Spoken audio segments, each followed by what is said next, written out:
le bonjour et qui disait Goloduna ou des Tchepi. En tout cas, Tribune continue ce matin de revenir en long et en large sur la plainte, la plainte d'Abdoulaye Fall contre des médias. Pourquoi faire?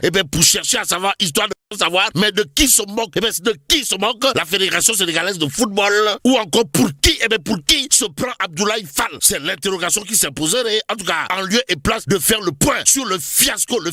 La Fédération sénégalaise de football se targue de saisir la justice, note bien entendu Tribune, d'où l'interrogation du journal, à savoir une façon de faire oublier la campagne catastrophique de l'équipe nationale aux USA. Tout compte fait, l'instance fédérale cible un article de Sport News Africa que Sénéweb a également largement relayé, intitulé Mondial des fédéraux aux USA, soirée de gala, bouteille d'alcool, millésime, présence de galantes compagnies au menu de l'actualité de Tribune quotidienne ce matin, une interrogation Kourbaï Fall et Mbolde Bouride, à savoir plainte d'Abdoulaye Fall contre des médias, mais de qui se moque la fédération, ou encore pour qui se prend Abdoulaye Fall? Bon, selon la direction de la communication, le contenu de cette publication impute de manière préemptoire aux dirigeants de la Fédération sénégalaise de football des comportements d'une gravité extrême ou extrême gravité totalement contraire à la probité, à l'éthique et à la dignité de leur charge. Se charger de faire le point sur cette actualité, voilà ce que fait le quotidien. À la une du journal du groupe Avenir Communication, on peut lire mondial après l'élimination des Lions, la Fédé joue les prolongations. De quoi s'agit-il? Le quotidien de nous renseigner que la Fédération sénégalaise de football porte plainte pour diffamation suite aux révélations sur les problèmes de la taguère aux USA. Ainsi, le parquet de Dakar saisi hier renseigne le quotidien et plus que Yakamti d'un pays, Yobu de Fouf, source A pour sa part, d'indiquer après l'élimination du Sénégal au mondial américain, la Fédération sénégalaise de football joue les prolongations devant les tribunaux. Bon, la Fédération sénégalaise de football conteste fermement et catégoriquement ce qu'elle qualifie de matérialité de ces affirmations mensongères dont le seul et unique but est de jeter le discrédit sur l'institution. Bon, l'instance fédérale renseigne source A via son avocat, Maître Mohamed Seydou Diagne, a déposé une plainte hier sur la table du procureur de la République. Et ce que rend public, l'évidence quotidienne ne souffre aucun doute. En tout cas, Coupe du Monde 2026, élimination, dossier sexuel entre scandale et Gatché. Ainsi, Gatché. Voilà ce que semble dire mon confrère Baba Aïdara, journaliste d'investigation de classe universelle et mondiale, dans les lundis de Baba Aïdara, à lire bien entendu dans Le Peuple.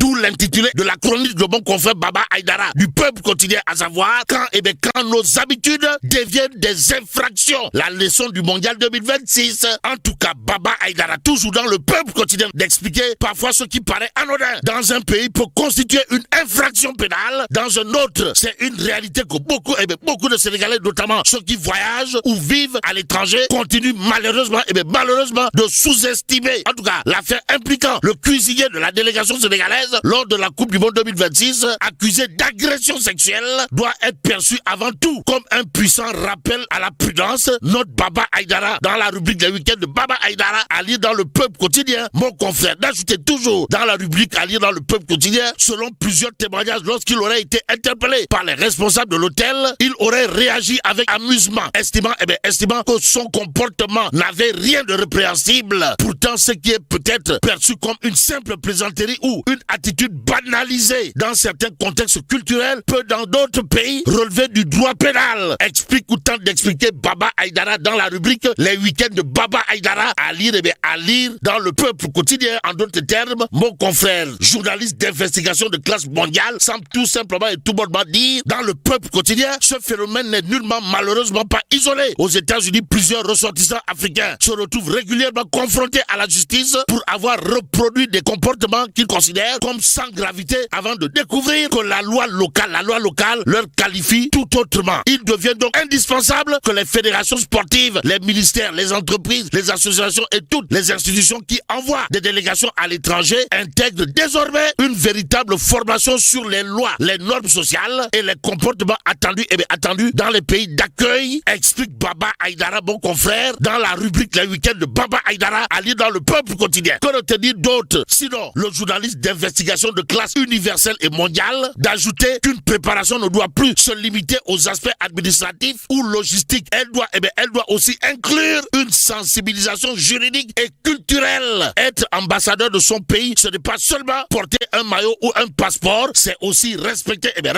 les règles, les valeurs et les lois du pays qui nous accueille. Explique toujours Baba Aïdara dans les week-ends de Baba Aïdara, à lire dans le Peuple quotidien. Ainsi, l'homme de considérer à plus d'un titre le mondial 2026 doit laisser une leçon qui dépasse le football. Voyager implique une responsabilité. Ce qui est toléré chez soi ne l'est pas forcément ailleurs. L'ignorance de la loi n'a jamais protégé personne et encore moins à l'étranger, précise toujours Baba Aïdara, journaliste d'investigation de classe mondiale, dans les week-ends de Baba Aïdara, à lire dans le Peuple quotidien. En attendant, Tribune quotidien revient histoire de nous apprendre que la banlieue est fâchée.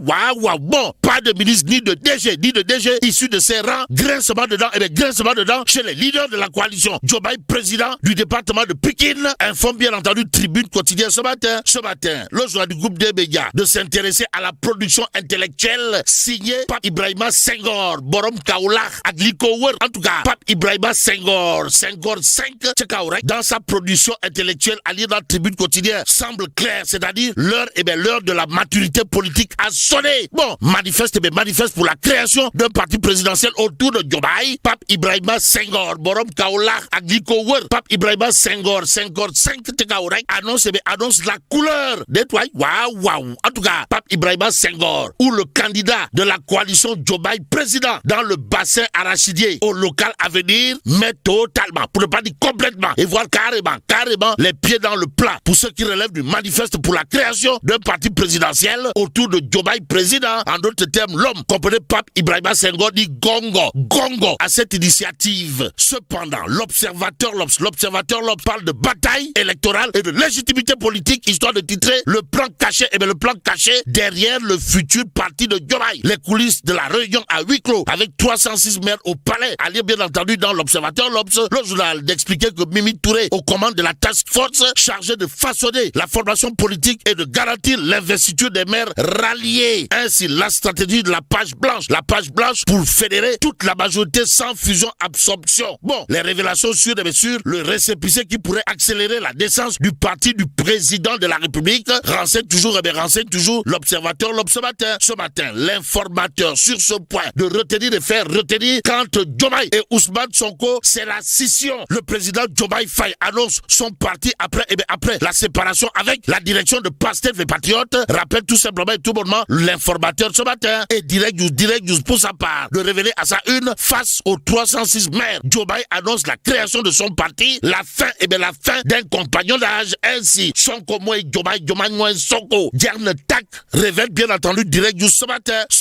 Walf quotidien toujours à ce sujet d'indiquer Diomaye Sonko. La bataille constitutionnelle se déplace sur le terrain des experts. En attendant, restons avec Walf quotidien qui parle justement de crise au sommet de l'État. Et en l'État, ça sent le nefere mbabrour, mais dans le tchaya de qui? En tout cas, Tribune quotidien de révéler à sa une que Ndeketeyo Abbas Fall dans le viseur du pouvoir. Waouh. Bon, Abbas Fall dans le viseur du pouvoir, c'est l'interrogation qui s'est posée à la question de savoir si Sawai, monsieur le maire de la capitale Abbas Fall, pourrait être rattrapé par un quelconque scandale au regard de ce que nous livre Walf quotidien ce matin. Ce matin, l'observateur de s'intéresser à la révision constitutionnelle, l'Assemblée nationale, justice politique, histoire de nous livrer le pavé dans la barre, pour ne pas dire le coup de pied dans la fourmilière, voir les Punkalimamou Kourbaï Falenga, Nimamou Bolé Bouride, aux allures de Bob à fragmentation, signé Magou Djambour Madjambal Diagne, et plus qu'avec Magou Djambour Madjambal Diagne, Tcharan Fakhay. L'observateur, en tout cas, de révéler Madjambal, l'interview détonnant. Waouh. En tout cas, Madjambal Diagne, sans contour ni détour, de Sonko compte revenir à la primature en exigeant de faire nommer le premier ministre par la majorité parlementaire. faire nettoyer Grand Madiambal. Waouh. En tout cas, Madiambal, toujours dans l'observateur l'Obs, de soutenir la main sur le cœur, quelle que soit la durée des procédures judiciaires, ma famille et moi aurons gain de cause. En d'autres termes, voilà ce qu'on peut retenir de l'entretien détonnant de Magou Diambour Madiambal à lire en tout cas dans l'observateur ce matin. Bon, à côté du Tembelkani Pachalimon Ruid Beguette, signé Magou Diambour Madiambal dans l'observateur l'Obs, en relief quotidien et en entretien avec Antigone Diop, coordonnatrice du mouvement Rappel à l'ordre. En tout cas, là aussi, Diop Antigone, de considérer à plus d'un titre, la société civile doit rester debout et assumer son rôle avec courage. Voilà ce qu'elle a de dire à Antigone Diop, coordonnatrice du mouvement Rappel à l'ordre dans En relief quotidien ce matin. Le journal piloté par mon confrère Abdoulatif Ndiaye, alias Abdoulatif, de s'intéresser à la coopération économique. Et là, on peut lire dans En relief quotidien, le FMI salue les réformes du Sénégal et accélère les discussions pour un nouveau programme. Au programme de l'actualité de l'éveil quotidien, Bassirou Diakher Diomaye Faye reçoit le directeur Afrique du FMI. En tout cas, vers un accord sur un nouveau programme, révèle bien entendu l'éveil quotidien ce matin. Ce matin, le peuple quotidien, pour sa part, de s'intéresser à la candidature à l'ONU de Haj Macky Sall. En tout cas, après la Corée et la Chine, le peuple quotidien de nous apprendre que la Grèce déroule le tapis rouge à Haj Macky Sall. Ça veut dire quoi? Ça veut peut-être dire, d'après le peuple quotidien, que Sawai, monsieur le président Macky Sall, Gorou Adjaratou Marem Faisal, est déjà dans la peau du secrétaire général des Nations Unies. En attendant, intéressons-nous à Libération quotidienne ce matin. Pour terminer, le journal de parler de cambriolage spectaculaire à Ndiassane et Louga. Pourquoi faire? Pour nous dire, les enquêtes s'orientent vers un même gang. Bon, le véhicule des enseignants utilisé à Ndiassane, retrouvé à Touba. Le conducteur qui tentait de le vendre, arrêté. Nous livre Libération ce matin. Le journal de parler d'un coupe-coupe et du matériel utilisé lors des cambriolages retrouvés dans le véhicule. Ainsi, un véhicule du même type est impliqué dans le braquage spectaculaire d'un point Wave à Louga et dans une tentative de cambriolage à Tivaouane, informe Libération ce matin. Et là, mais là, t'es dong, bon, que Dieu préserve le Sénégal.